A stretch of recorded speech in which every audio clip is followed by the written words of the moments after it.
This is Let's Talk Business with your host, Marc Ebinger. Now, here's Marc. Welcome to Let's Talk Business, a show that highlights and promotes entrepreneurs to learn more about their vision, goals, and marketing strategy. Coming up on the show today, we're going to talk about leadership and some of the struggles associated with building a business. In studio with us today is Rami Rafeh, the founder and CEO of Keller Williams Heritage Apartments and Homes, which is the #1 Keller Williams office in the world. Rami, welcome to the show. Hey, thank you. I appreciate that. You bet. Also in studio with us today is Kirby Kaden, an executive consultant with over 25 years of experience assisting startups, high growth, and established companies increasing their revenue. Kirby, welcome back to the show. Thank you so much. It's great to be here. I always love talking to great entrepreneurs, so I appreciate the opportunity. Kirby, you got quite the background as well. So you took a pharmacy group from $5.4 million to $13.6 million per month and created a $98 million in annualized growth the first year. That's kind of a big deal. It is a big deal, and it's a little bit shocking once you get into it, how easy that can be with the right process, the right customer journey, and more than anything, the right people, the right sales organization. And I'm your host, Marc Ebinger, the owner of Krukus Virtual Staffing, a company that specializes in hiring virtual assistants from outside the United States. And I'm Kyan Frith. I am the CEO of a business coaching and executive consulting business called KB Impact. All right. So quick reminder for our listeners, you can catch video and podcast versions of the show anytime by visiting our website at satalkradio.com. And, of course, you can find us on all major platforms such as YouTube, podcasts, social media, Instagram, LinkedIn, of course. So if you're on any of those, just look us up, or you can go to satalkradio.com and you can follow our social media links and follow us on social media. Engage a little bit. Kirby, you follow me on social media yet? Almost every day. Almost? Oh, really? Oh, Yeah. Awesome. I love your podcast. I really do. It's mostly Kyan, but I really enjoy it. It's mostly I've got a face I'm going to for cut radio. down on your clips now, Kyan. You're going to have less and less time. Apparently, we're running too much of you. That's the accent. Apparently, a lot of people are really enjoying my accent, so I think it's working in your favor, and you need to just continue to leverage it. No, we appreciate it. And the beauty of it is it's only 26 seconds at a time, so that's good. We could take you in low doses. There was going to be another comment there, but I'm not going to do that for this show. Yeah, okay. Then you'd have to turn on the closed caption. Yeah, right. All right, so Rami Rafeh, tell me a little bit about your background. What led you to where you're at now with Keller Williams? Well, my background, I was actually born in Lebanon. I'm adopted, was brought here at 7 years old. So there's a civil war going on in Lebanon, so I was very fortunate to be here. At 17, I joined the military, went to the Air Force, was in and out a couple times, and then I ended up joining the Army, and I ended up retiring from the Army right around 14 years. Thank you for all your service, Ryan. Well, thank you for your Really support. appreciated. That's a short retirement. 14 years? Yeah, so it was a medical retirement. Okay. I had an injury from parachuting, so I was a airborne infantryman. So I had an injury, and they were like, "Well, you can't go officer, so we're just gonna retire you." And that was that. So I wanted to get out and do something that where nobody could tell me what to do. Right? 'Cause Yeah, that's where I there was you go. at the moment. I was like, all right, I'm done with this. I'm gonna do something I can do what I want, wear what I want. Nobody has to tell me where to go, like the exact opposite. So my friend suggested real estate. So I just went and got my real estate license, and I had no clue what was going on. And I was living in Houston at the time, trying to figure out where I want to move to, because that's where I'm from. And I was seeing someone here in San Antonio, and so I was coming here a lot. And I really liked the area. So I said, I'm just going to move here. So like one weekend I just packed up my stuff and just moved here. And then I joined Keller Williams Heritage, which is the #1 office in Keller Williams on the planet. And I was just a regular agent and just was doing real estate, learning how to do real estate. It was very difficult. And then I ran across an opportunity. And through the relationships I had built, they allowed me to start the first ever apartment locating division for Keller Williams. So I did that, and I didn't know what I had signed up for, and a lot of challenges, but here I am. So this is the beginning of our 3rd year. So Good for you. Wow. How big's your team? So it fluctuates right now, but we're sitting about 17 to 20 people. Oh, wow. Yeah. And that's kind of one of the challenges that I want to talk about today. Yeah. So when it comes to how do you run a team like that? I mean, what's it take? A lot of structure. And, one of the biggest challenges of running a team like this is hiring. That's probably the biggest challenge. Getting the right people, like you were saying, getting the right people on your team and making sure that they're motivated and ready to come work every single day, and that they have the tools and resources. You have to have congruent. Yeah, more than anything. Yeah. So how have you achieved that? My experience, obviously, I'm not from here. I've got the English accent, which Mark's trying to leverage. But my experience here has been that people haven't got quite the same work ethic to what I'm used to across the pond in the UK and in the offshore world as well. So how are you recruiting and then really motivating people so that they stay? Because you've got this whole at will here, which I'm so not used to. Yeah. Highly alien to me. So it's that's a challenge that I'm learning to overcome now. Okay, so I'll give you a small example from my military time. Back in 2003 when I joined, and those early years for me, we had certain disciplines in the military. You would shine your boots, you would start your BDUs back then. You had a haircut every week. So you're very structured, right? And over time, what you started to notice is the military just made it easier. So you started to lose the small disciplines. Then they gave you wash and wear uniforms, and then they gave you like suede boots, right? So you lose your small disciplines, right? Which in turn just makes you a lazier soldier, right? So when you were walking around before, you could see how sharp somebody was based on how they looked, right? And now you can't anymore because everybody looks the same, almost. So it's kind of been the same thing, and it's a challenge for me also transitioning from the military to the civilian world and learning a different type of leadership, right? And it's a different generation, for sure. So it's more based off of motivation and those kind of things rather than discipline. And you kind of see that when you're hiring and you talk to the younger crowd and the older crowd, right? They seem to be a little bit more, I don't want to say entitled, right? They expect a little bit more. And so your leadership has to change to accommodate that as well, right? So coming from the military where everything is very structured, just do what I say. But if you come out in the civilian world and working with contractors especially, and you try to do that, it doesn't work, right? And so you can do that, but you'll get a certain result, right? And then that's not the result. Rami, let me ask you a question. Do you think that you can change somebody, particularly in a sales role? No, you can't change somebody. Not in my experience. I have not been able to change anyone. Right. Change or train, or neither? The point is that, look, there's research out there. There was a study done of over 2 million salespeople. You have salespeople, right? Yeah, of course. Yeah. Out of 2 million people, it was found that only 6% of them were elite. 20% of them were okay, and they got there. Elite was defined as you're going to get to the top half of your sales team within 6 months or so. The other 20% took a little bit longer, but fully 74% of those newly minted sales hires were a complete waste of money. And the truth of it is, and what I've found through my personal work and making mistakes, hiring people, and then ultimately with my clients, is you can't change what somebody is. That this is on their DNA, and there's not a thing you can do about it other than giving them training and fortifying their education and inspiring their work and rolling up your sleeves and all that. They either got it or they don't. Yeah, and your job, I think, talking about me specifically, my job is to create the right culture, to create the right environment, and to provide the agents the right training and tools and give them the right resources so they can do their job efficiently, right? And once you have that in place, you can hire the people that fit your culture, right? Because it's well defined, right? You know what you're looking for.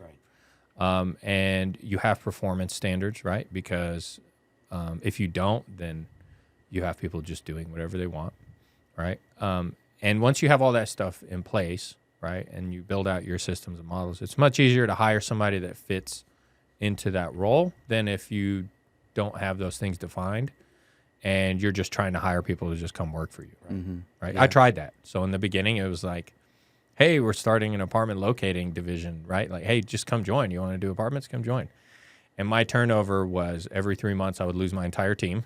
Yeah. Oh, Right. wow. I thought, And then I'd have to bring on more people, right? And then I'd have to deal with like personality issues and conflicts and personal, things that didn't belong in the workplace. And it was a disaster, right? And then I eventually got a mentor who is the owner of Keller Williams Heritage. And he's helped me significantly. And the first thing he told me was, you have to learn how to hire. First thing. And so he sent me to a course, and I learned how to hire. And our hiring process is considerably different than what you'd see in the real estate market. My people go through anywhere from 3 to 5 interviews, about an hour to an hour and a half each. They'll do a personality assessment before they join. So by the time they end up on the team, not only have they earned their way there, but they feel like they're already kind of a part of the team. So that is huge, especially in real estate. So that's one of the biggest things that you'll see in real estate is agents jumping from brokerage to brokerage, right? Because they're chasing the split instead of chasing the right environment and the right team, right? And seeing like, hey, I belong here, and what is the potential for me to grow here, right? They just see a different split, and they're like, oh, especially right now, the market's been slow, so everybody's trying to make their dollar stretch, right? So what do? They start joining brokerages that are 100% or offer higher splits or whatever. And they get there, and they're like, wait a minute. There's nobody here. Like, where's all the training? Where's the environment? Where's the structure? There's not even an office, right? Like, and so you end up becoming this totally different realtor, right? When if you had the support and you had the right environment and you had the right people, you could probably flourish and grow and become, somebody else. so would you say now that with the approach that you're taking, with your leadership experience, the structure and process you put in place, the culture you're developing there, that's setting you apart totally in your business sector here in San Antonio, which is highly competitive. Like, wherever you turn in San Antonio, you either bump into a business coach or a realtor. Or a realtor. Or a New York lifer. Do you know what I mean? Everybody's neighbor is a realtor, yeah. It's completely different. The leadership is completely different. Coming out of the military. And is that your military leadership that you're now adopting No. into it? No. So your leadership style is changing to meet civilian my leadership style has transformed 180. Okay. Was that uncomfortable? It's still changing because there's still people who are like, hey, man, like you need to kind of take it easy, right? Like, this isn't the military. We know you came from the military, and this isn't the military. And I'm like, yeah, but like there's still... So your staff don't have to clean your boots for you or anything? No. Oh. But it had to change because in the military, it's kind of like just do what you're told, right? So if you're a sergeant or, you have people under you that you're taking care of, you just basically tell them what to do, right? And you do what you see fit, right, based on the orders that you're given, right? In the civilian world, especially now, and especially in real estate when you're dealing with contractors, it's more about motivation. You have to buy-in. Yeah. So they people want buy-in these days. Yeah, and so you also have to get their buy-in, right? And the buy-in comes from the very long interview process, right? And then setting the expectations that this is how things work here, right? Which also means you have to be organized. You have to know what you're offering, right? So when people join and you're like, hey, look, you're joining our team and this is the way our team runs, right? Do you want to be here, and are these the things that you're okay with? Are you okay with me calling you and being like, hey, did you follow up with your leads? Are you okay with showing up to meetings, right? Because you're an independent contractor, right? I mean, I can't tell you to show up at a certain time or at a certain place, which is the exact opposite of the military, right? You're like, hey, show up here at this time, wear this, right? Bring the right attitude, right? Now it's like, hey guys, we have a meeting. So how do you get somebody to go to a meeting that when you can't tell them they have to be at a certain You place? said we do it as a culture. And then there's an expectation hanging there. Exactly. And even more than that, Rami, is you're teaching them how to be very, very successful.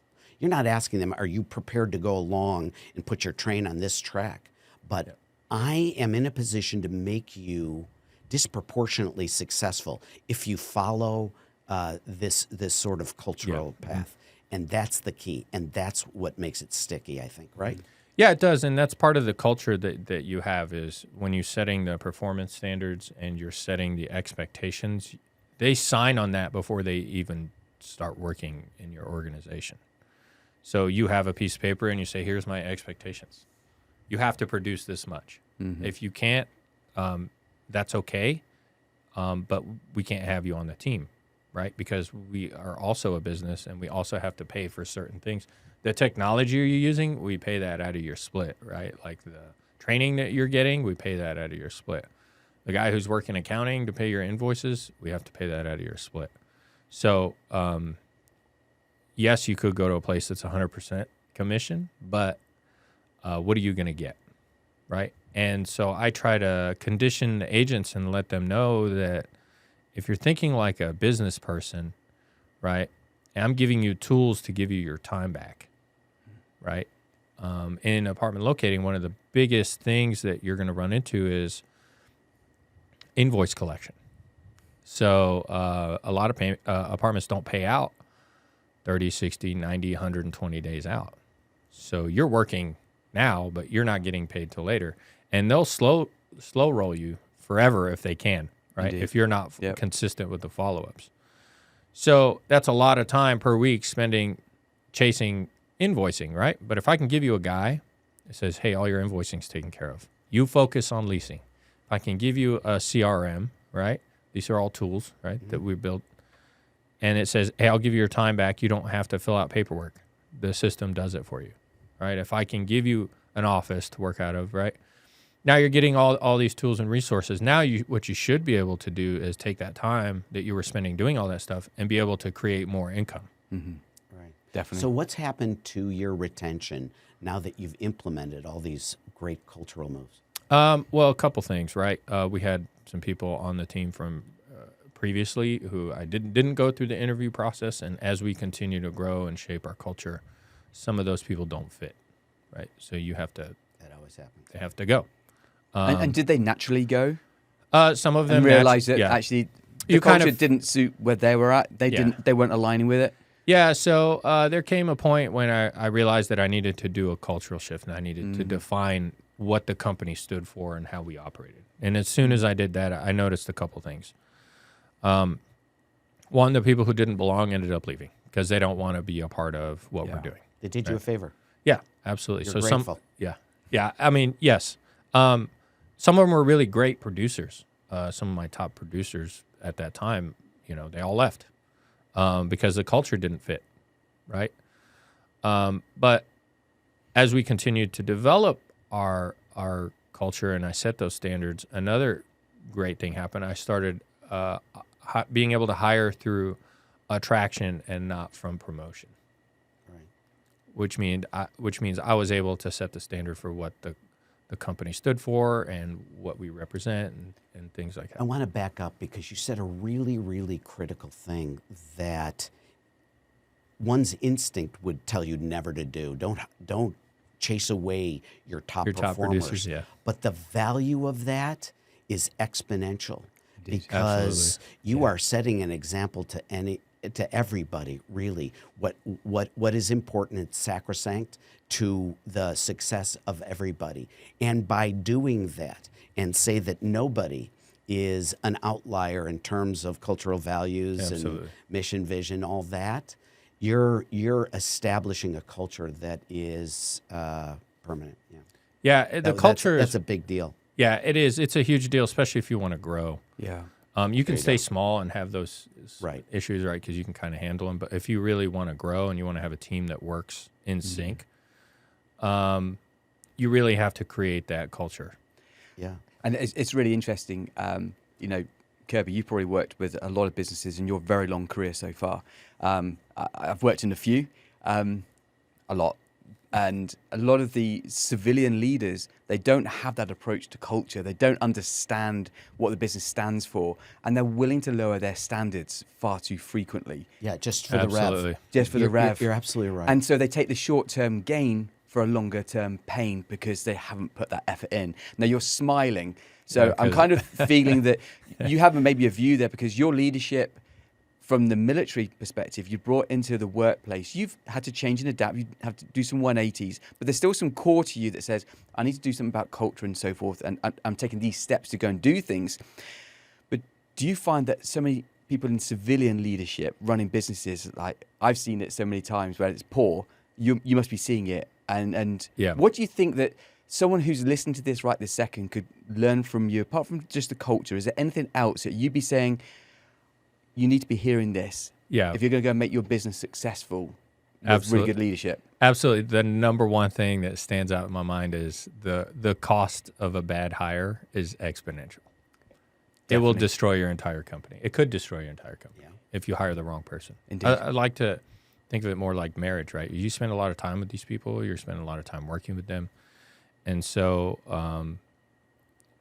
8 hours, 10 hours, 12 hours, sometimes more. And so you have to be able to get along with them. They have to be able to, you have to know how they take feedback, how they take criticism, and everybody's different. And that's part of the interview process. But like the cost of a bad hire, it will kill your culture. And so what I see, and your bottom line, if I can add that. Well, without a doubt, I mean, I've worked as a CFO in a number of organizations, and if you haven't got a grip on turnover, it's not literally just the cost of the onboarding and offboarding. It's actually the fact that they weren't successful once they were with you. You lost that utilization, you lost that effectiveness, and so it is literally just being cost. Yeah. And that's painful. It And is. so as a CFO, I applaud you for your approach that you're taking, and I wish far more leaders, business owners would do exactly the same thing and get a grip of it. Agreed. I mean, there's some businesses here, they're hemorrhaging staff. it's, And they're going, why Yeah. am I hemorrhaging staff? Well, actually, let's take a good look at your business, and I think we can probably find it pretty darn quickly. It's usually the But they're not people. willing to face up to it. Right. Yeah, it's No. usually the people. It's usually the people. And the problem Almost in real always. estate is that I see is people chase money, and they don't chase relationships. And relationships are really what's going to make or break your business, especially in real estate, In the longer term. and especially Lifetime in the value longer term. perspective as opposed to transactional perspective. So if you want to lead generate for the rest of your life, be transactional. But if you want to have a referral-based business where people call you and you're just able to just work without having to lead generate like that, those are all built off relationships and trust. And I think what's happening is people are chasing the money, and anytime you chase money, it will run from you. Indeed. That's why I tell people all the time, stop chasing the money. Offer some sort of value to people, and when you offer them value, they will give you their money. That's just how it works. And it works like that in real estate probably more than anything because it's a relationship-based. And so you see these brokerages popping up like EXP or LPT or Real or whatever, and it's not relationship-based, right? It's meant to give you freedom of work as a real estate agent, right? There's not really offices, right? It's not relationship-based. And for us, we have we have a $10 million building that's our office. So, Craig built that. Craig is the owner. He built that during COVID when everybody was going the opposite way. So why would he do that?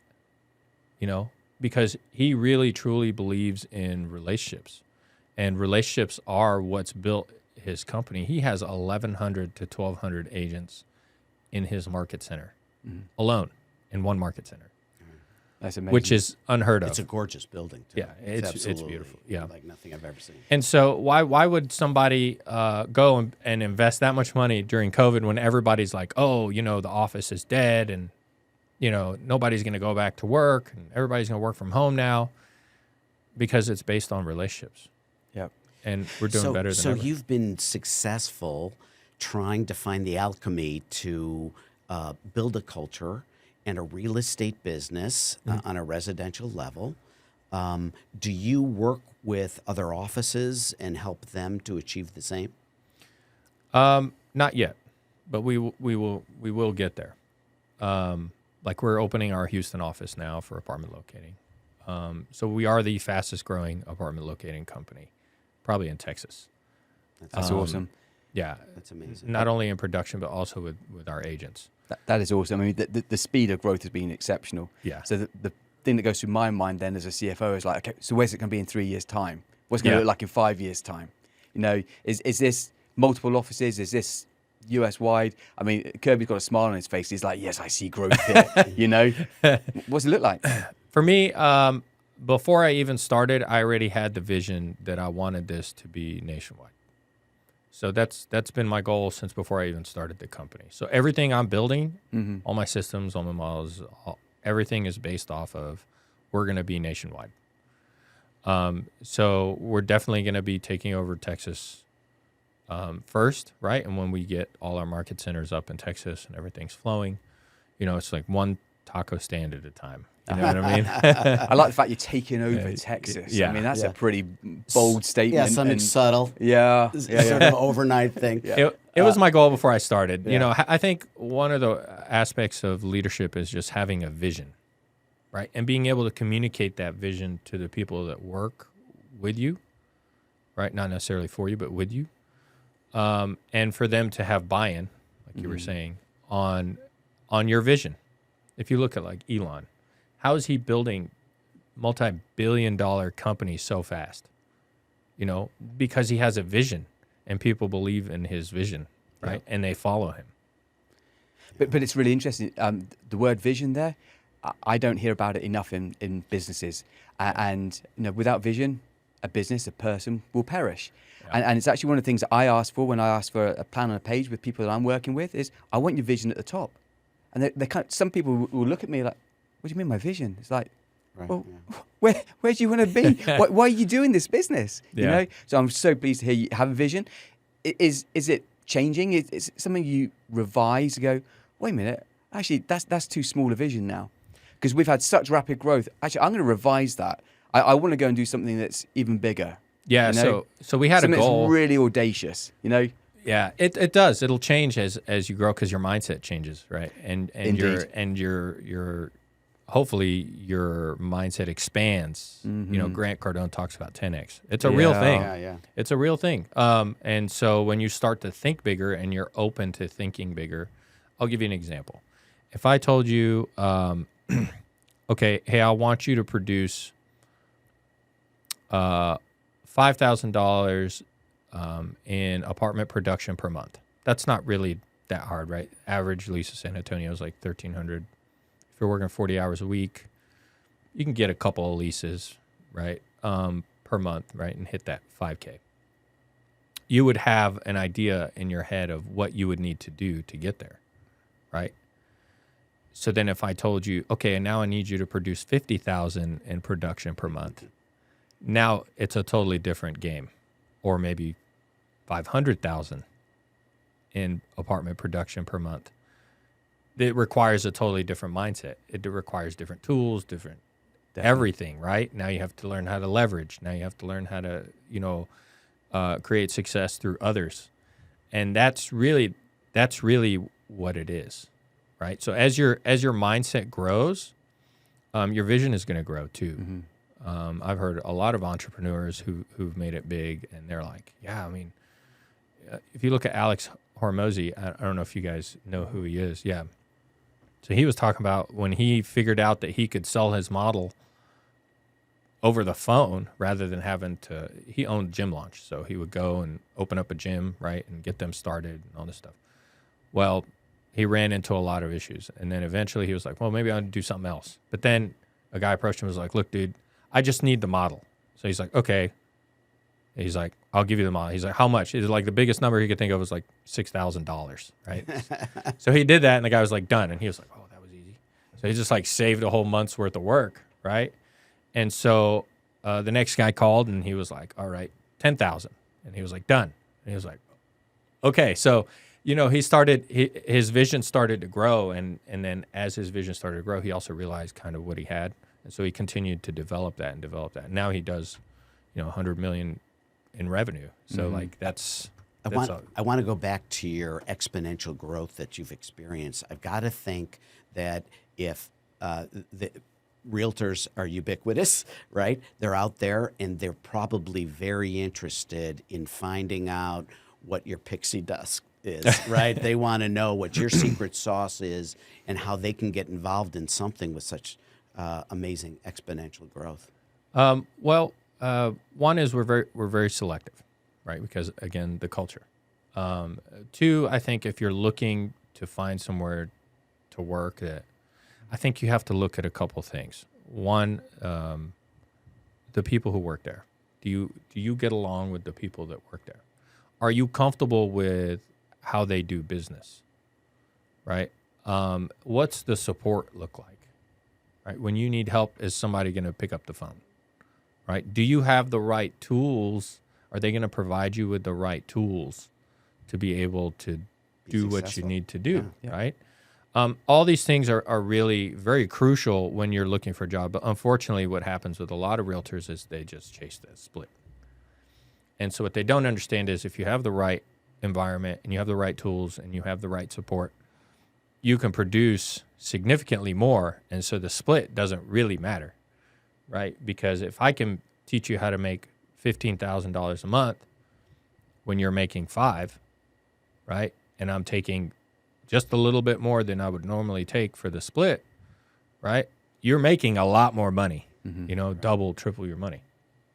So a lot of realtors are just not business minded. They think, how can I make my dollar stretch instead of how can I increase my income? When you're weeding those folks out through your application process, right? Correct. When they're going to come through, which is really smart. 100% of zero is exactly. It's hard to pay your bills with that. Yeah. That's what I tell them. Yeah. Have I got time for one more question? One more. One more. If I was to walk through your office and talk to your staff, how would they describe your business right now? That's a good question. How would they describe my business? They'd be like, what I've heard for me, the question I get is, how are you doing it? When everybody else is shrinking, you're growing. Okay. So I think they would describe my business as growth friendly. The agents are helpful. They're collaborative. They're available. And it's not about me, right? It's about what the agents do, right? And they're high performers. They're high performers. Do you think that some of that's from your hiring process? Is that how you're getting high performers, or is it a cultural development thing? It's a little bit of both. Okay. Yeah. The hiring process, I look for people who are motivated or show signs of motivation. One of the first questions I ask before we even have an interview, so we have, let's say you call me and you're like, hey, I'm interested in coming to work with you, right? Be an apartment locator. I say, okay, so let's meet. So we'll sit down and we'll talk. And then one of the first questions I ask, like, what's your workday look like? Good for you. And if I hear anything other than I work like crazy hours, then you're probably not a good fit, right? Because a high performance culture is based on work ethic. Yeah, high performance. Yeah, high performance. Exactly, you're right. It doesn't come cheap. And so, I have a lot of people who are like, oh, I'm part-time. And I'm like, okay, well, this is not a good fit. Thanks. Let me know when you're working full-time and we'll come back to, we'll come back and we'll revisit and talk about it. your application. We'll revisit. So that's one of the first questions I ask, because I don't want to, my goal is not to just hire anyone and everyone so I can make a lot of money in real estate, right? I can go to like Champion School of Real Estate, right? And I can recruit everyone. I can sell them all on becoming apartment locators, and because they can do apartments and homes with us.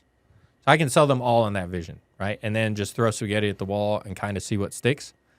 But that doesn't really work, right? Then you just have this culture of turnover. Right. Yep. And that's not really what we're trying to. Yeah, and then you have to scrap it and start all over again, probably, right? Exactly. And the cost of training.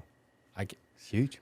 Yeah, I mean, imagine training headache. somebody and then like 30 days later they're gone. Yeah. They haven't even made it through the 90-day like probationary period we have, like they're gone. Yeah, that's you know, crazy. so it's like, hey, I put all this time. And you imagine doing that on scale, right? 5, 10, 15. You pull your people hair each out. one. Oh, it's crazy. Well, some can. Do you know, I've really enjoyed this, and I know that we're kind of having to get towards the end of it. I've got so many more questions for you. I'd love to have you back on the show again. Of course. To Of course, expand yeah. this conversation. All right, Rami, if folks want to get in touch with you, how do they do that? Well, you can give me a call. So it's 713-440-9407. You can also shoot me an email. Do we put that in the comments or? Yeah, sure. Where do you hang out on social media? So we have our business page. It's Apartments and Homes on Instagram. It's also Keller Williams Heritage Apartments and Homes on Google. You can find us. So Yeah, I've seen your Instagram. It's nice. You Hey, guys are thanks. doing a great job on the videos and stuff there. thanks. Yeah, we have a videographer. That's part of kind of what we offer the agents. It's free videography. So Love which it. like, Very good. it's pretty hard to compete with. Yeah, no joke. Nice. All right. Well, as we wrap up the show, quick reminder, check out our latest podcast. Catch video version of the show anytime by visiting our website at satalkradio.com. That's going to be it for this one. Great job, Rami. Is this your first podcast? This is my first podcast. Yeah. Pleasure to meet you. Did a nice job. Thank Yeah, you. Thank you. Absolute Great pleasure. to meet y'all. Thank you. Thanks, everybody. We'll see you on the next one. All right. Thank you. Thanks.